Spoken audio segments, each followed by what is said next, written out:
Groundwork Collective has established its independent election observation registration portal. Now, the organization is urging all registered voters to sign up as election observers. Joining us to tell us more about this initiative is Mbali Ntuli, who is the founder of Groundwork Collective. A very good afternoon to you, Mbali. Thank you for your time. It sounds like a great idea, theoretically speaking.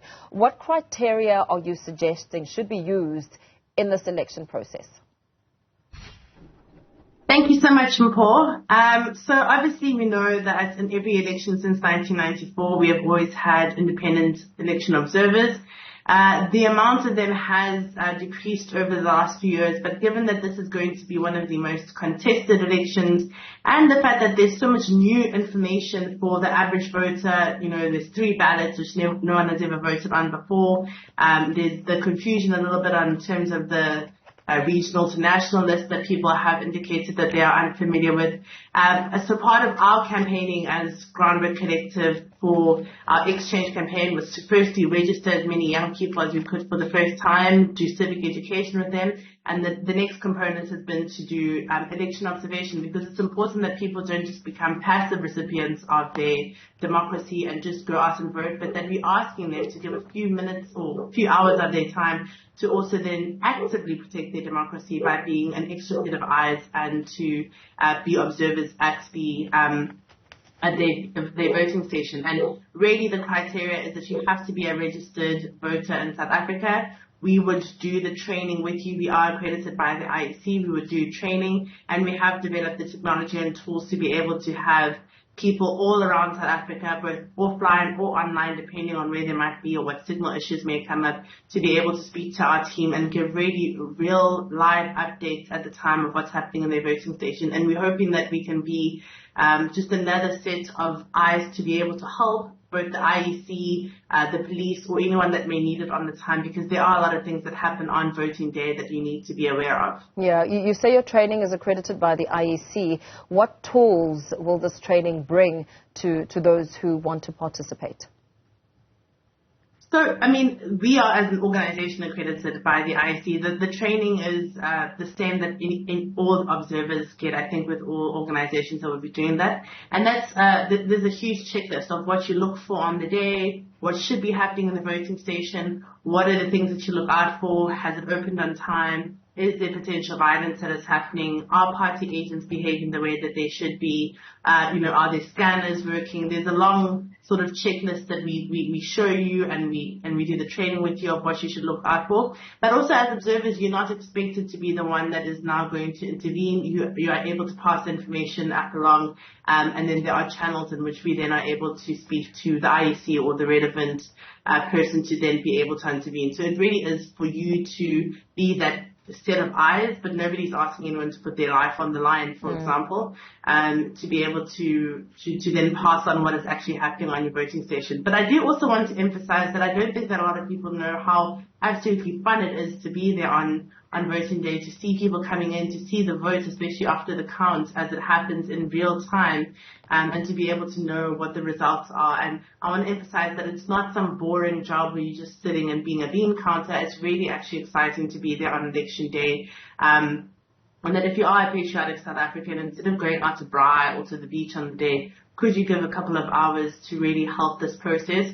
What we as GWC will also be doing with this information is collating it, writing a report and making it available to the public so that we have learnings that people can learn from for next time, and of course sharing it with the IEC and any other academics that would want to do studies on this. We are particularly targeting what would be considered sort of red zone areas. This is places where the wards are on the margins in terms of the contestation, so maybe 2 political parties have been very neck and neck there, where there have been potential flare-ups of violence in the past, or where there's indications that there may be now. And of course, places just in terms of density where there are also just a lot of people that are going to be going through that voting station. So there are specific ones that we have as a sample criteria, but we are asking for people to volunteer wherever it is that they are, because that would also help a lot to be able to make the report far more comprehensive.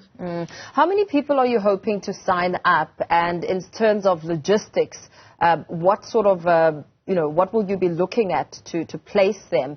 as you speak about, some of the hotspot areas that experienced some sort of trouble in the last round of elections? We're looking to sign up 10,000 people and to station them at 5,000 voting stations. So you would typically have 2 people doing a shift. Obviously, if we get more, then that's great. But that would be about 21% of the country that we'd be able to cover, because there's about 23,296 voting stations.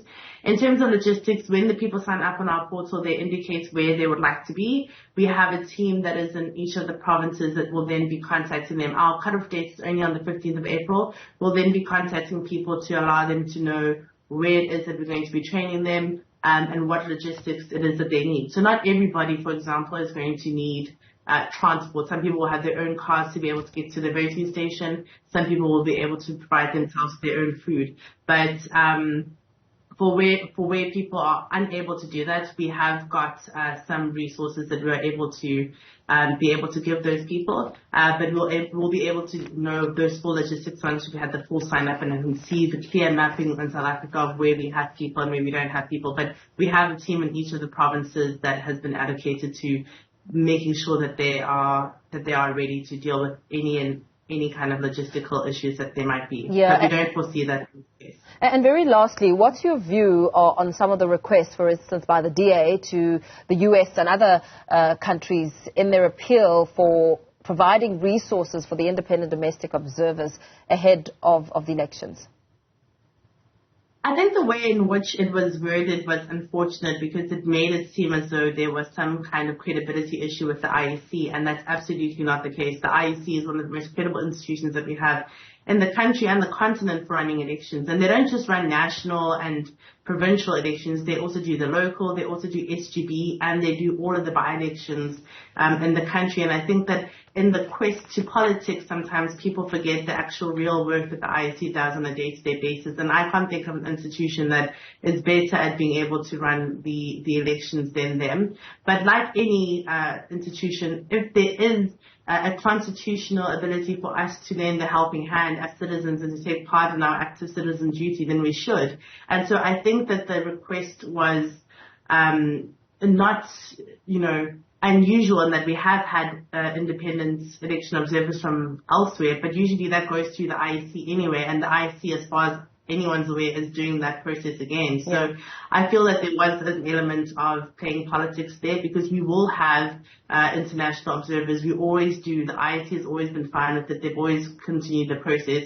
And in the same breath, we've also had independent local. Many of them have been churches in the past and civil society. And so I think there's more than enough of the scope between the ones that go through the IEC and the ones like what we're doing as UWC to be able to observe elections and to make sure that they will be protected. Very well. Thank you so much for joining us. Mbali Ntuli, who's founder of Groundwork Collective, talking to us about an initiative there ahead of the May 29 elections. We do